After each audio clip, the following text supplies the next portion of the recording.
93.9. We go now to the KUAM News Zoom room where it was officially announced, Bree, I think yesterday, was it late yesterday afternoon? Which? This missing. Right, we got the release last night from the Guam Police Department, Paul Tapau. Right. They're seeking the help from the community in locating 27-year-old Michael Jose Castro. It was on Sunday, November 8th, when his mother filed a missing persons report. Right. Michael was last seen October 29th operating a beige 2013 Lexus license plate BR 2703. If you or anyone has information about Michael's whereabouts, you're asked to call police dispatchers at 472-8911 or 475-8615 through 17. Again, information can also be submitted anonymously through guam.crimestoppersweb.com. All tip information remains completely confidential, and a cash reward of up to $1,000 could be paid if the information provided leads to an arrest and a grand jury indictment. And we now bring Michael's mom, Melanie Guerrero, up on the KUAM News Zoom room. Good morning, Melanie. Unmute. Melanie, you're going to have to unmute your Zoom mic.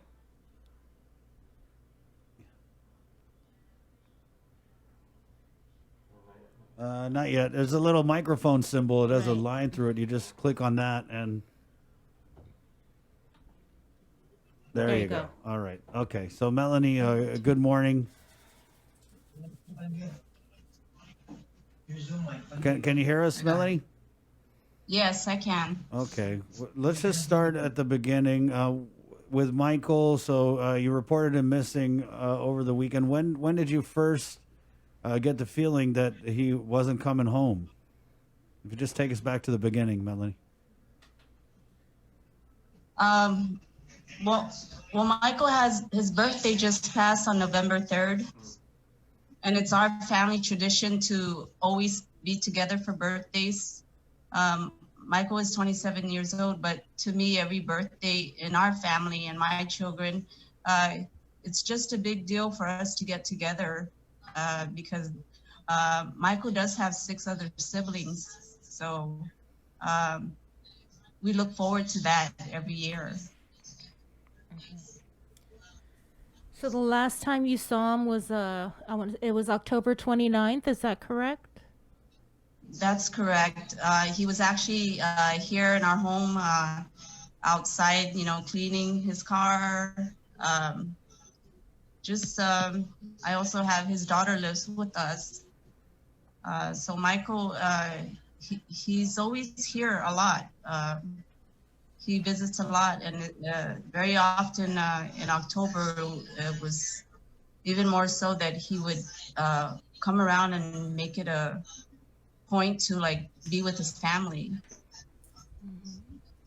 And so he was there on the 29th. Do you have any idea, was he on his way home? What was the last conversation that you had with him? Did he say he was going anywhere after he was leaving your house?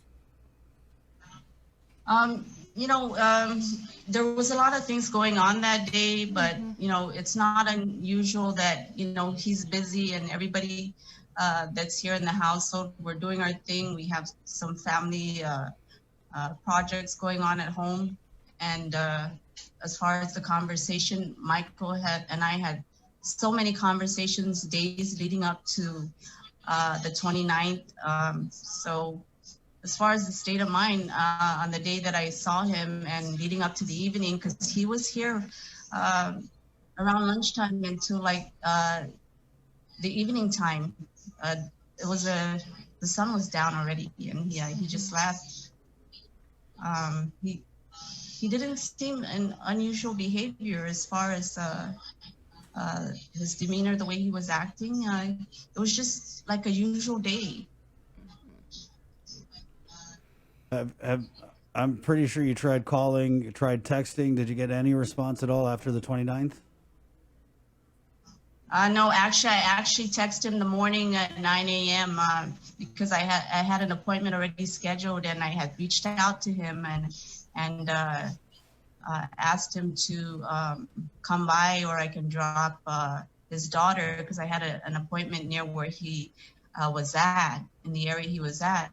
staying at. And so I didn't hear from him, but Michael's an adult. So as a mother, you know, sometimes if our child, no matter how old they are, they don't talk to us for one day, we're not too alarmed yet, you know, but as days started to grow, you know, the next day I keep calling him, even the same morning, I'm calling him, it's just voicemail, nothing, you know. So on Saturday,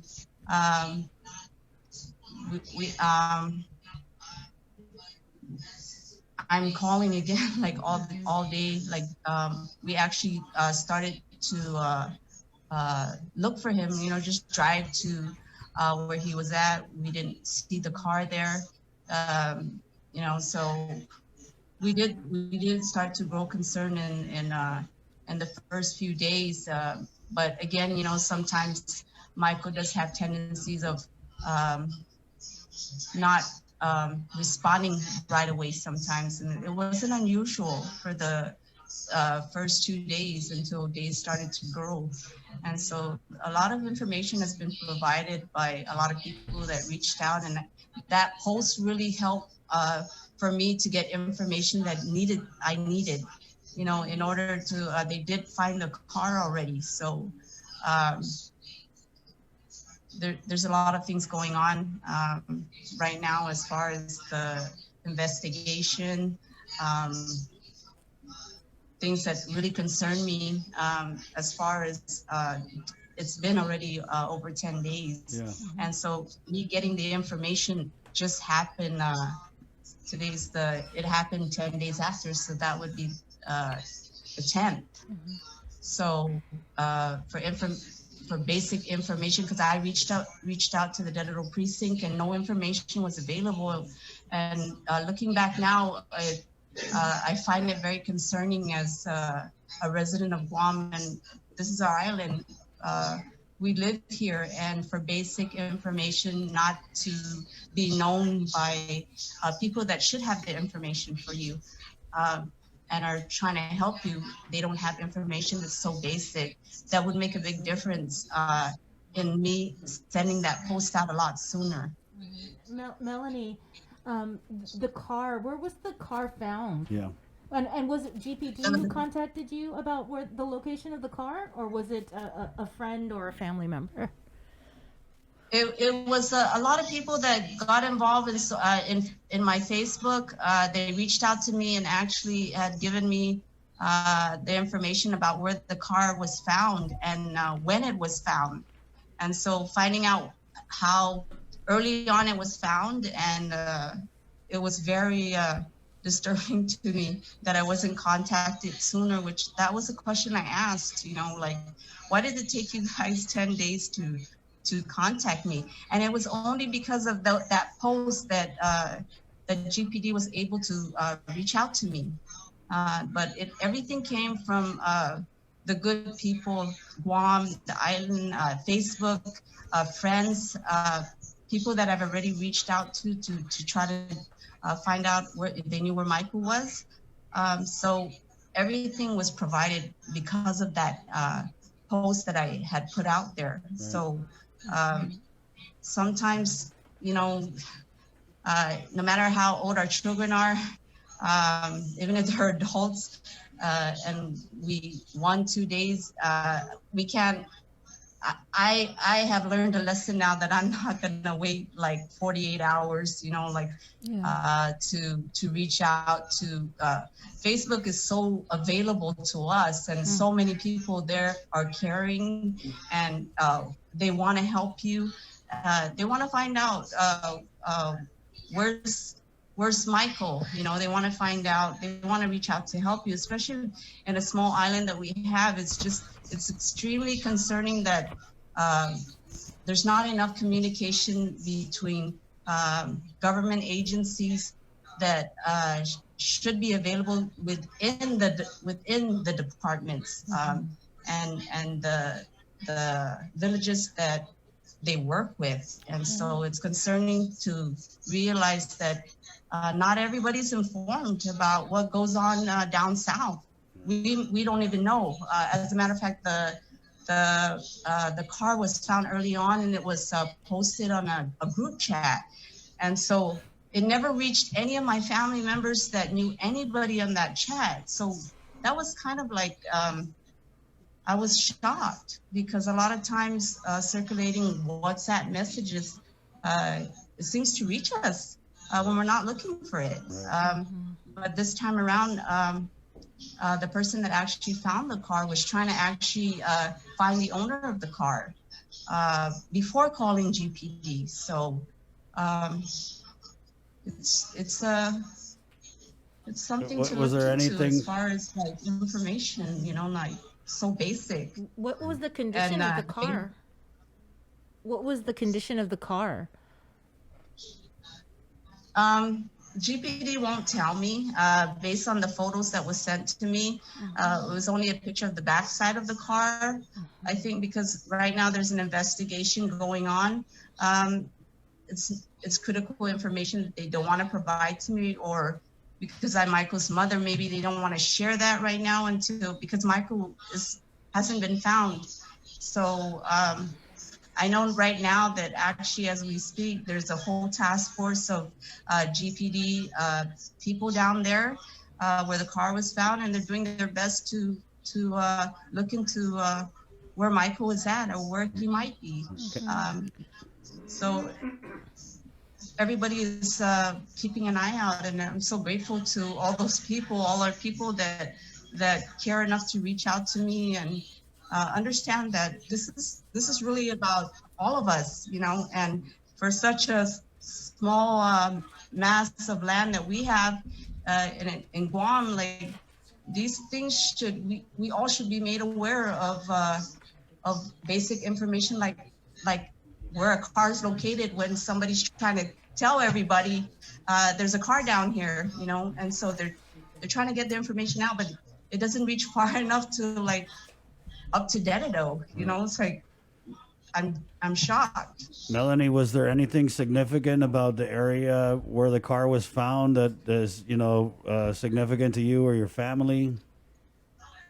Yeah, actually, based on because Michael and I are very close, you know. He shares a lot of information with me, and I provide him a lot of guidance and direction and advice. So yes, Santa Rita is definitely, I'm aware of some information that I've already provided to the investigators. Can you tell us a little bit more about Michael? Michael is pretty determined young man, you know. Actually, we were talking about, he actually went to see an Air Force recruiter very recently, like 2 weeks ago, for the Air Force, and they were briefing him and letting him know that, you know, because of the COVID, we can take you in January. And so I was just so happy about that. I mean, some of our family members have been in the Air Force, and I think that was a direction that he wanted to get into and do something good, you know, for our island. And I think mostly just make his mom proud of that he was, you know, headed in a direction that he could feel like he had a good purpose, you know. He has a good purpose, and I'm still hopeful that can happen for him. I'm sorry to ask, but has he ever had any run-ins with the law or trouble with the authorities? No, not at all. Not at all. I mean, he's had speeding tickets, and I shared that, and that was something that the recruiter talked to him about. Like, you gotta make sure all those things are taken care of, and it was something that is looking forward to. You may not have seen him since October 29th, but what about his friends?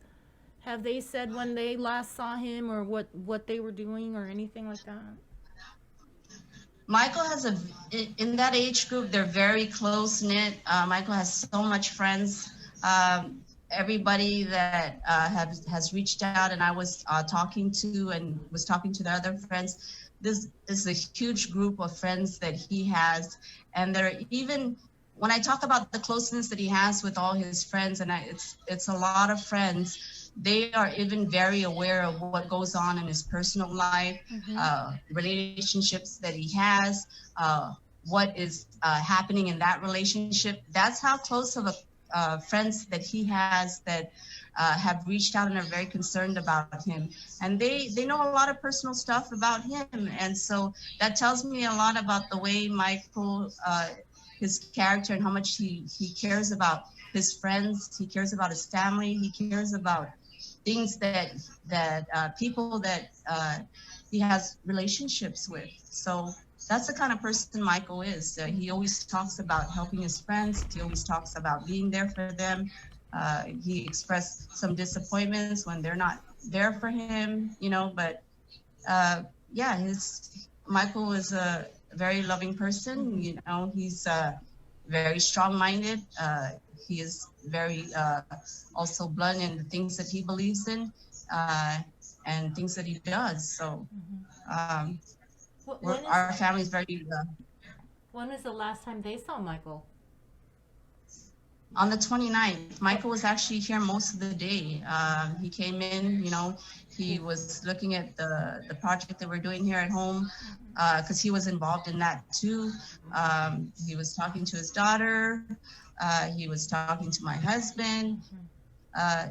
Nothing was unusual. And I've been asked about what I thought his state of mind was when he was here with us on that Thursday afternoon towards the evening time, and I didn't feel anything unusual, and I didn't notice any body language behavior that would have concerned me.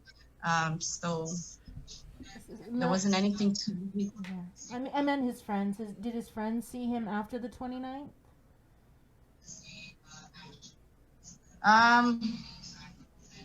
There was talk about there was someone that he was with, and so that has been provided to the GPD. He was not alone. I'm hearing that he had been with someone leading up to the 29th, and possibly even the evening that he was out when he left here. So Michael, he wants to have friends around him. He's always with someone, you know. If he's not by himself, he's helping a friend or friends. They're always doing something as far as interacting. So a lot of his friends have talked about when they saw him. There's information that was passed along to GPD as far as like him actually being with some people. So all that has been given to the GPD. What's going through your mind, Melanie? I mean, it sounds like you see your son a lot. You see him frequently. It's been over 10 days. Yeah. I mean, all I could describe it is it's not even tough. It's more like excruciating, and still putting it lightly, the way I feel like holding up Michael's picture and having to look at his picture instead of seeing my son right in front of me. It's just a feeling that no matter how old your children are, it's like in your eyes, they're still your child. You know, it doesn't matter how old they're an adult or. I'm always very close with every one of my children, adults. I have several adult children already, so I always know where they are. I always know what they're doing, and I wish I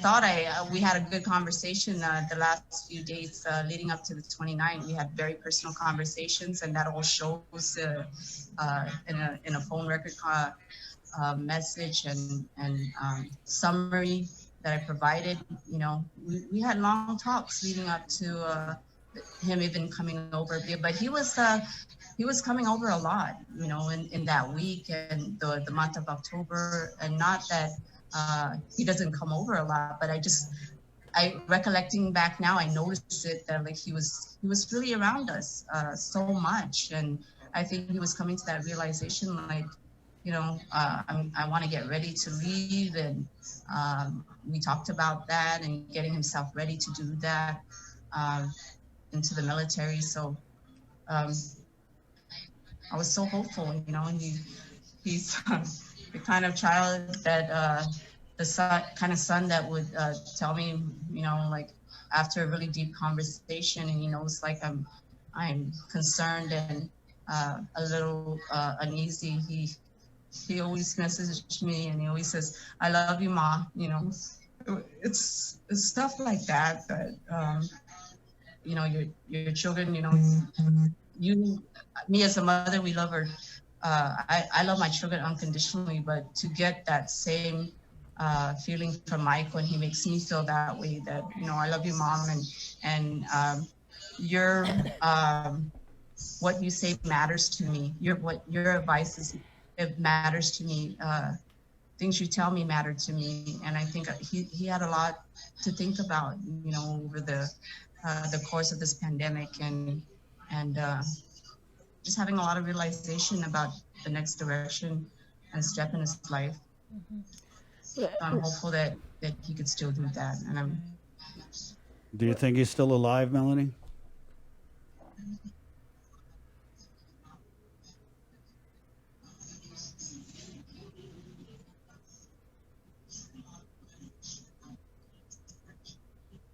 I have to believe that he's still alive. Like, I just don't see like how anything could have happened that would lead to anyone hurting him to that extreme. You know, it takes a lot for somebody to like make that decision to hurt somebody in that way, where I would not, me as a mother and as any other community member, just in the thinking process for anyone to actually hurt someone like Michael, and if they knew him, then it would just be so hard for me to understand how, if you're asking me if he's still alive, I have to believe that, because if any of someone he knew was involved with, if something is wrong with Michael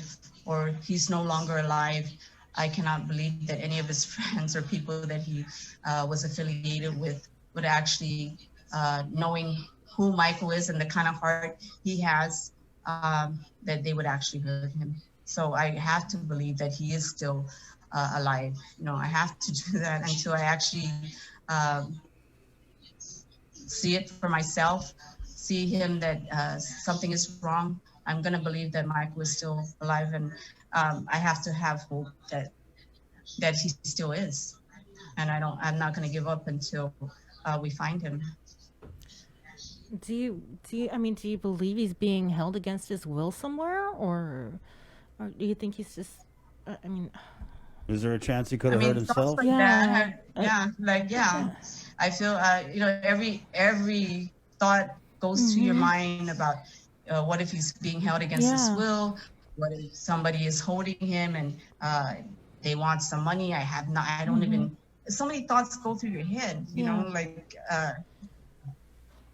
So many. Even for me, I'm just like having flashes of visions, and I don't want to accept those kind of visions, and I don't want to welcome it into my head. I want to believe that Mike was still out there, and I want to keep doing what I can for all the people that have reached out to me, all the people that care about Michael, that shown me that they do care about Michael as a person, and it's I just have to keep going. Yeah. Well, our prayers are with you and your family. Thank you so much. Was there anything else you wanted to say about Michael or anybody in the community? Anybody? You said the car was found in Santa Rita, right? I'm sorry. Can you say that again? Yeah. Is there anything else you'd like to say about Michael or to the community? You had mentioned that the car was found in Santa Rita. You don't know the condition of the vehicle, or definitely. I want to thank all the people on Facebook that reached out to me, and definitely Santa Rita Village. There's a lot of people down there that is taking it personally to gather information and have offered their help and efforts to find Michael, and are determined to help me find him.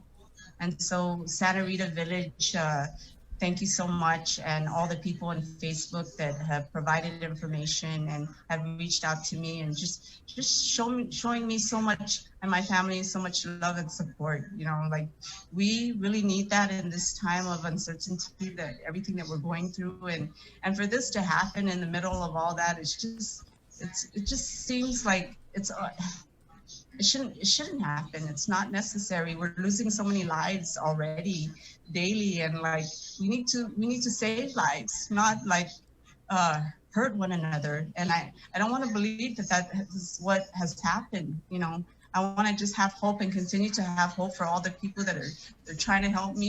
You guys reaching out to me, thank you so much. And like all the people that care, you know, about Michael. And I know Michael, you know, like just looking at him, it's like it's hard for me to look at a picture. You know, every time I look at it, it's I can't even control my emotions and the way I feel just looking at a picture of him, because I want to see my son in front of me. And I know all his friends that care about him are very concerned and are trying to find out what happened to him, and are making those efforts to find out and passing along what they know to me. And I can also assist with the GPD. And I just feel like if I'm not doing something to contribute to my son finding him, then it's almost like it's for a mother, it's just like you can't breathe, you know, you can't take a breath. You have to be able to like do something and efforts towards for me, it's finding Michael. You know, right now that is our family's priority, and the people that reached out to me, and I'm so grateful that they're taking it personally, that they want to help find him. Was he a hunter or a fisherman, or did he have any health issues that people should know about? Yeah, the concern that really concerns me is Michael has asthma, and so his nebulizer, if he doesn't have that, you know, like. It scares me, you know, that's very important. He's asthmatic, so I'm worried about that. Other than that, that's it. You know, he's very into being healthy and just trying to stay healthy. Any relationship issues or anything, ma'am? Yeah. Definitely, he did have a relationship issue with someone, and so you know, I don't want to. People are asking, and I think that should be very private right now, and we just have to go in the direction that I have to trust the law enforcement agency, and I have to trust our people that are helping in this effort to find Michael, and just stay positive for everybody and for the sake of Michael, because I don't, my son, I want this to be about finding him and not hurting anybody. So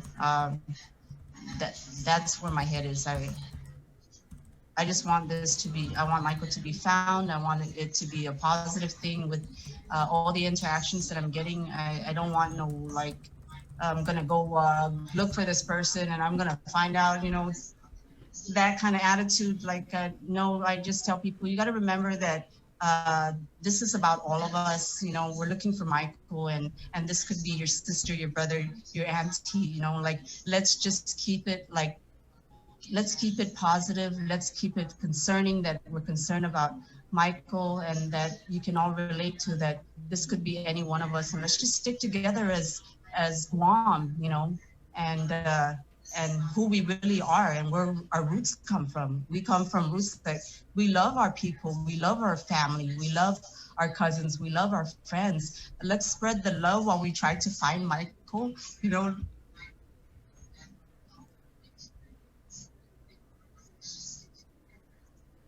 I just want that to be the message, you know, nothing extreme or nothing